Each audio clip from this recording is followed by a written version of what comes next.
Olá, tudo bem? Vamos falar sobre Medeia de Eurípides? Então vem comigo.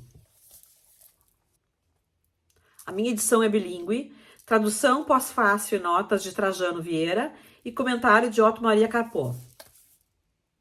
É bem pequenininha porque é bilíngue, então uma página é grego, outra página é a tradução.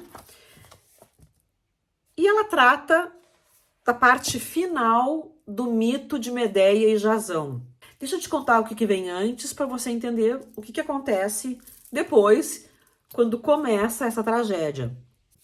Lá nos tempos gregos antigos, haviam festivais religiosos chamados as Grandes Dionísias. Como eu disse, eram festivais religiosos, porém, nesses festivais havia competições de poesia, comédia e tragédia. Pois então, o nosso Eurípides participou com a Medeia e tirou o terceiro e último lugar. Segundo foi Sófocles e o primeiro um ilustre desconhecido para nós hoje. E por que acham que Eurípides não tirou o primeiro prêmio com Medeia, já que é uma peça, uma tragédia muito bem construída? Porque para o público da época não agradou o teor da peça, que não continha um herói que se sacrificava em razão de sua honra ou pela pátria. Ele preferia morrer a ver a Grécia caindo nas mãos de alguém e, enfim. Então, para o povo da época, Sófocles falava mais a linguagem que eles gostariam de ouvir. Eurípides aqui nessa peça mostra uma mulher que está muito raivosa em razão de ser traída pelo marido e de ter sido enganada, enfim, e estar sendo descartada. Mas deixa eu contar o que vem antes.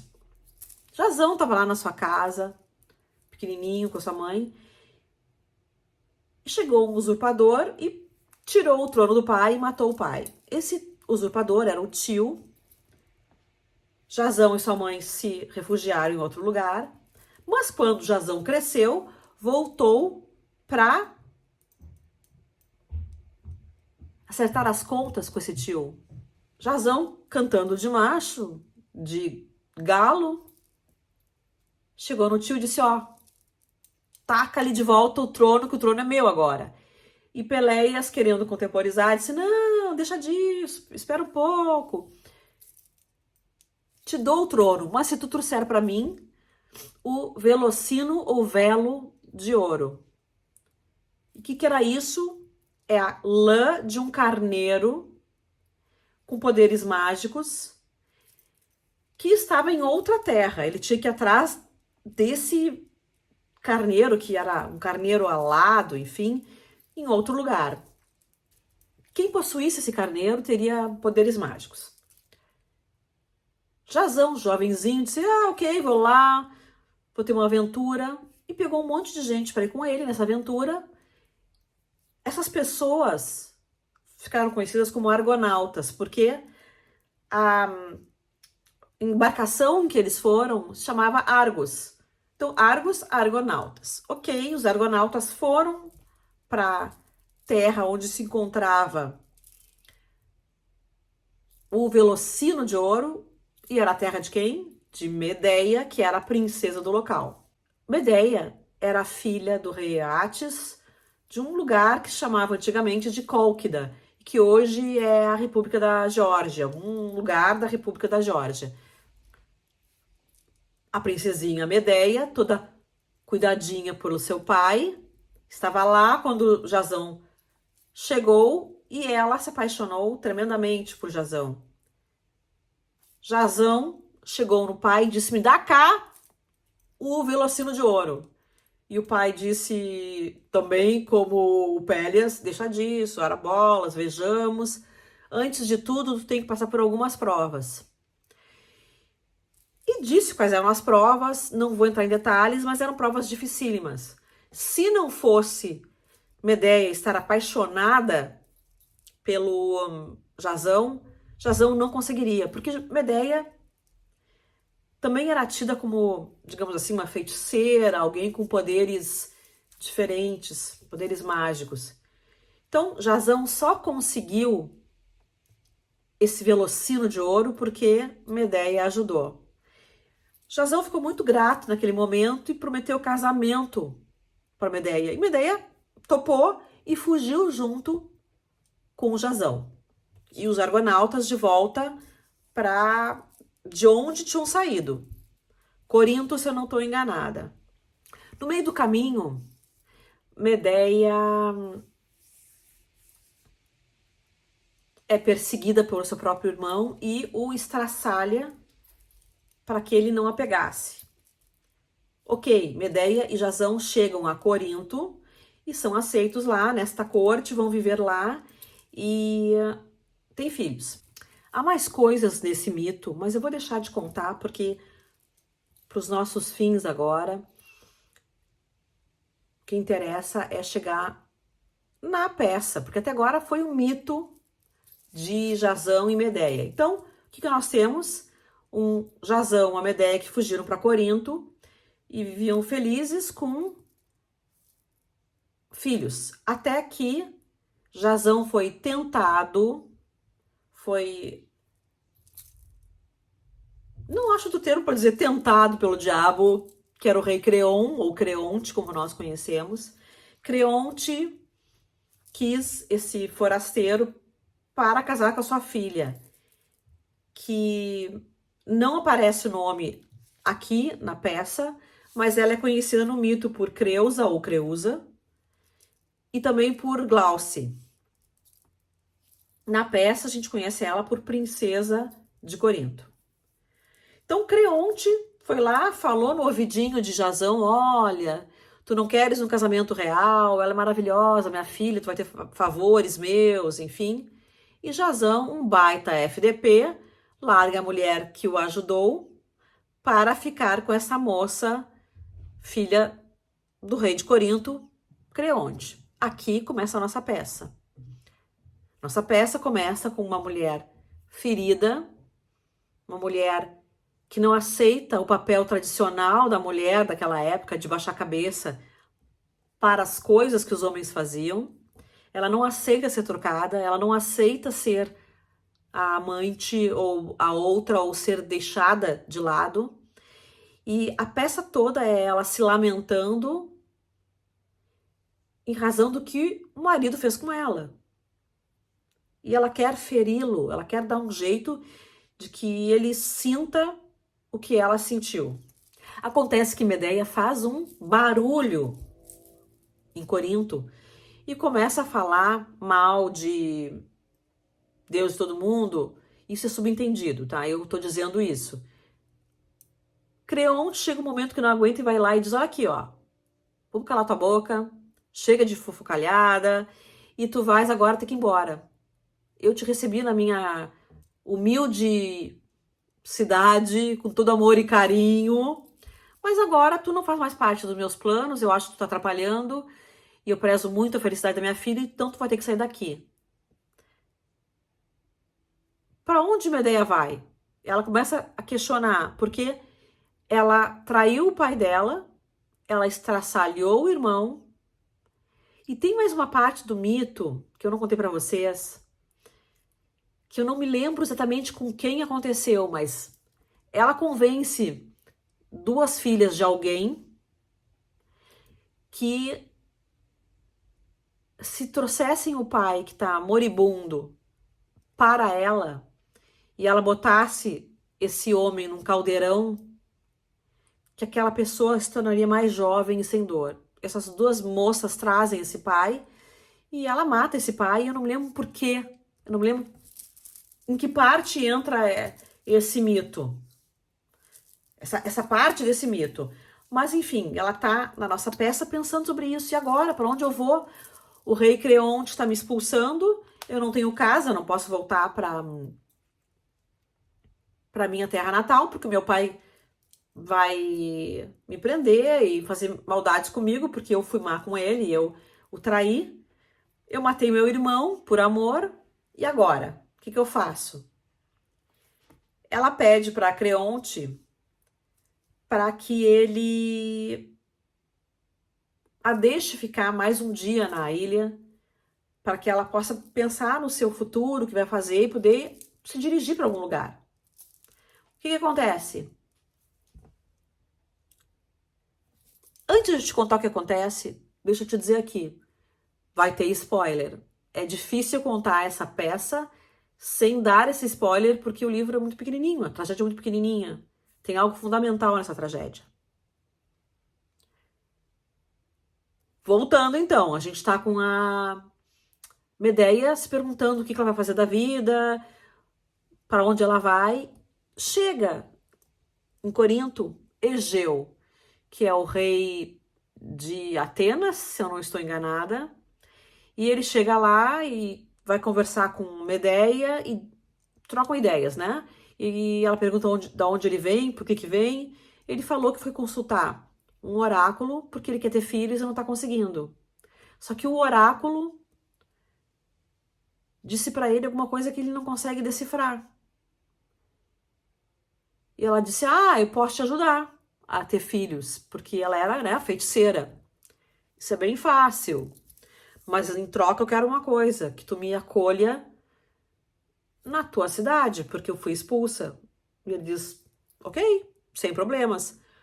O senão é que tu vai ter que chegar na minha cidade por conta própria. Eu não vou te levar, porque eu não vou puxar briga com o rei Creonte. Tá bem? Pode deixar comigo." Nesse meio tempo, o Jazão chega e quer tentar se desculpar, dizer que ele não foi um canalha e que havia razões para ele ter feito aquilo. E que talvez no futuro, se ela se comportasse, ele iria talvez unir as duas famílias. Como quem diz, você poderá ser minha amante, mas eu não podia perder essa oportunidade de ser casado com uma princesa. Eu posso herdar o reino quando o rei Creonte morrer. Medeia diz horrores para ele, diz muitas verdades, que ele é um fraco, que ele é um frouxo, que ele usou dela e que agora a está largando quando ele tá bem, enfim, de vida e, né? Ele sai muito bravo e vai embora. Ela tem um plano em mente. Ela achou que Creonte foi muito besta em dar mais um dia para ela na ilha, porque ela não cairia nessa esparrela se fosse com ela. Ela ganhou de Creonte mais um dia para tentar se vingar. Creonte não se deu conta. A vingança de Medeia vai ser terrível e é um ponto alto do livro. Medeia vai mandar os seus filhos entregarem para a noiva um presente de casamento, como se ele fosse um pedido de desculpas e que aceitou e tudo bem. E ela manda um véu, algo do tipo que se coloca na cabeça para a noiva e diz ela vai aceitar porque é a última moda. Acontece que essa coroa, essa coisa toda que esse objeto que a Medeia mandou pertencia a seu avô, que era quem?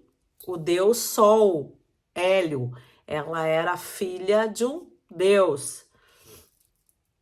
E o que acontece com pessoas que tomam contato com o Sol? Se queimam. Medeia, na hora do casamento, recebeu aquele presente, achou maravilhoso e logo botou a coroa. Esta coroa grudou nela e começou a queimá-la e desfigurá-la a ponto de, pelo que eu entendi, ela virar um boneco de cera derretido. Ela queimou viva, digamos assim. Creonte, vendo aquilo, vendo a filha queimar, se agarrou nela para tentar ajudar e queimou junto e os dois morreram. Jazão vai atrás de Medeia para ver por que ela fez isso, né? Enfim. E Medeia tinha matado os dois filhos dela com Jazão. Porque se Jazão tinha nos filhos o maior amor do mundo, era nisso que Medeia queria machucá-lo. Ela fica horrorizada com seu próprio pensamento. ela sente que vai sentir muito, mas o amor de mãe não fala mais alto, e sim a vingança fala mais alto. E ela mata os filhos. No mito, há uma discordância, porque aparentemente Medeia não tinha apenas 2 filhos, tinha mais, e uns morreram, outros não morreram, saíram da cidade, enfim, é uma confusão, mas na peça, a grande tragédia é uma mãe matando seus próprios filhos para vingar-se de um homem fraco. Medeia então tripudia em cima de Jasão e, enquanto Jasão chora o seu luto, ela pica a mula para Atenas para ser recebida pelo rei Egeu. E daí, isso não está mais na peça, mas se não me falha a memória, no mito, Medeia vai acabar casando com Egeu, que deu pouso a ela. Algumas questões aqui da peça. Eurípides sempre começava suas peças, suas tragédias, com um narrador contando o início de tudo. E era uma coisa que aos outros soava estranho, tanto que Aristófanes, em suas peças, As Rãs, se eu não me engano, ele tem um personagem que é Eurípides e ele faz galhofa, piada desse personagem. Deixa eu ler para vocês algumas questões aqui. Tem uma passagem em que a Nutriz, que é o personagem que é, digamos assim, a ama, a babá de Medeia, está conversando com um ancião e a Nutriz, essa babá, ela é a narradora da tragédia. E ela fala que quem deveria amar é um crápula. E daí o ancião, que é o pedagogo, diz: e quem não é? Não vês que o ser humano ama a si mesmo mais do que ao vizinho? A um norteio justo, a outro lucro? Como o pai que prefere a noiva aos filhos? Então, a gente vê que Eurípides tinha um aguçado olhar sobre as emoções humanas. Ele era considerado, digamos assim, o psicólogo da época, aquele cara que dizia como as pessoas eram, ao contrário de Sófocles, que dizia como as pessoas deveriam ser. É bem interessante. Ouça uma parte do que Medeia diz, ainda no início da peça. Sofrimento imenso, nada sofreia o sofrimento que me abate. Ó prole odiosa de uma máter mórbida, meritória de maus votos, pereça como o pai, de rua sem arrimo a moradia. Ou seja, desde o início ela já está pensando que eles são odiosos e que devem morrer para fazer com que o pai sofra. Em algum momento aqui, ela está fazendo um discurso de que a mulher é maltratada pela vida e ela não quer se curvar a isso. Então ela diz assim, ó: que eu morra, pois o ente até então primeiro e único, ou seja, o marido dela, tornou-se-me execrável, meu marido. Entre os seres com psique e pensamento, quem supera a mulher na triste vida? Impõe-se-lhe a custosa aquisição do esposo, proprietário desde então de seu corpo. Eis o opróbrio que mais dói. A divorciada, a fama de rampeira. Dizer não ao apetite másculo não nos cabe. Ou seja, a mulher casava e tinha que dizer amém para tudo que o homem dizia. E ele, sendo um canalha, como foi Jasão com ela, as mulheres baixavam a cabeça e ela diz: eu não vou baixar. Claro que ela faz o impensável, mata o filho, os filhos, né? E o fato dela ter matado os filhos foi o que desagradou o público. Porque para o público da época, ela tinha que sofrer meritoriamente.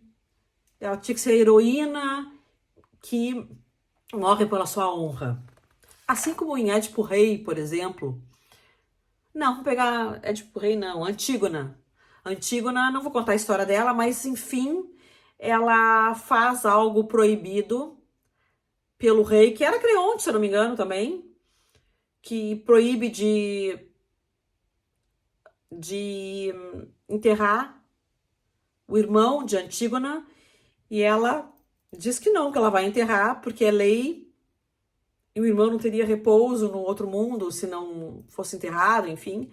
Então ela é uma heroína que se coloca em direção à morte, porque o rei da época diz que vai matá-la se ela enterrar o irmão, e ela vai mesmo assim porque é honra.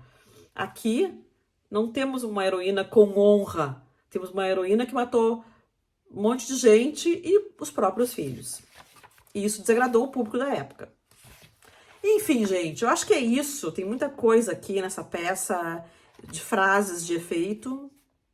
Espero que tenham gostado. Se gostaram, deixem o seu joinha. Curtam aí, faz diferença pro canal. Assim você ajuda o canal a crescer e a levar a literatura para todas as partes deste país. Espero teus comentários. Me diga se já leu Medéia, leu algum outro tipo de tragédia. Ou enfim, o que você quiser me dizer. Eu tô a fim de conversar, desde que, obviamente, educadamente. E eu te vejo no próximo vídeo. Beijos, me liguem!